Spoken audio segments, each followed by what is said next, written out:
there clearly is a generational shift in the U.S. and globally as well, but focusing on the U.S. and of course it always makes me feel extremely old to be talking about these things. But at the end of the day, this generation that's coming up, really the millennials, etc., that's your pool of renters in your apartments coming up. Those are going to be the decision makers 10 to 15 years from now as office users.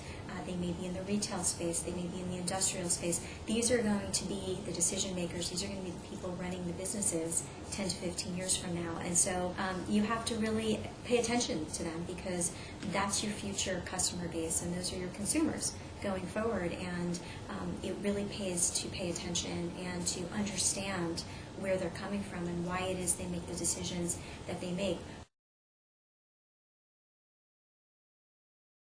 The millennials are your target renters and probably will be your target renters for a lot longer than earlier generations were. And so understanding how they want to live, where they want to live. They actually have very different preferences. They would prefer to have smaller living spaces and larger common spaces. They would prefer to have a better location, and they don't care as much about grounds.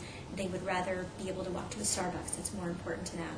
And so it really, really is important in our business to be able to understand what they're thinking, why they're thinking that, and that's the only way that you're going to be able to anticipate trends. The way that people use office space in the world has really changed tremendously and continues to change. You see much smaller offices, even in very traditional office users like lawyers. You see much smaller individual personal offices, much more collaborative space, much more conference rooms. In certain industries, even things that look like rec rooms. If you tour office space in major cities right now, you might see a pool table, you might see ping pong. It's just very different, much more open environments. And a lot of this, frankly, is being driven by the millennials and the younger generations who just live more collaboratively. They live their life sort of more out in the open. They sit at their cubes with headphones on, so it doesn't matter that they're in a noisy environment because they have their own noise in their ears. It's just a very different mindset, and one where it's much more efficient, it's much more collaborative, it's just more reflective of the way that people communicate today, no less the way people do business today. And so what does that mean for owners of office buildings?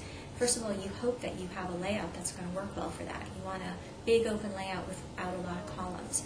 You probably will do better in a central business district than you will in the suburbs. The younger generation prefers to be in the central business district. You want to be able to accommodate these big open spaces, and you really have to adapt because at the end of the day, that's the way of the future, is much more open and collaborative spaces and just a very different office layout. Also, you find that many users will take net lower amounts of space.